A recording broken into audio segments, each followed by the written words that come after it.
ഈ മെനോപോസുമായിട്ട് റിലേറ്റഡ് ആകുമ്പോൾ ഒരുപാട് ഹോർമോണൽ ഇംബാലൻസസ് ശരീരത്തിൽ വരുമല്ലോ.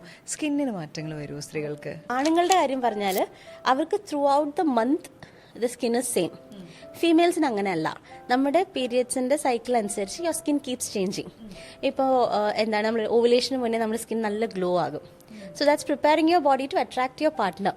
അത് കഴിഞ്ഞപ്പോൾ ഓവുലേഷൻ നടന്നിട്ടില്ല, ഫെർട്ടിലൈസേഷൻ നടന്നിട്ടില്ല എന്നുണ്ടെങ്കിൽ you prepare yourself for the periods. ആ സമയം നമ്മുടെ സ്കിൻ ഡള്ളാകും.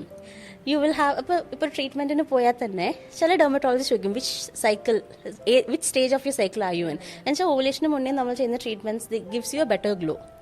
ഓവുലേഷന് ശേഷം ചെയ്യുന്നതിന് അത്രയൊരു ഇഫക്റ്റ് നമുക്ക് കിട്ടില്ല. അപ്പം നമുക്ക് മന്ത്ലി ചേഞ്ചസ് ഉണ്ട്. പ്രഗ്നൻസി സമയത്ത് ചിലർക്ക് പെട്ടെന്നൊരു പിഗ്മെന്റേഷൻ വരും, അത് പ്രഗ്നൻസി കഴിയുമ്പോൾ പോകും. ദാറ്റ്സ് ക്ലോആസ്മ. ഇത് നമ്മുടെ മെനോപോസൽ ഏജ് വരുമ്പോൾ you have a lot of changes happening. നമുക്ക് മേജർലി വരിക പിഗ്മെന്റേഷൻ ആണ്. പിന്നെ ഹോട്ട് ഫ്ലഷസ്. എനിക്ക് ഇങ്ങനെ പുകയുന്ന ഡോക്ടർ, നമ്മൾ എന്താ ചെയ്യുക? അപ്പം നമുക്ക് പ്രിവെന്റ് ചെയ്യാൻ പറ്റില്ല. It's just making them go with it.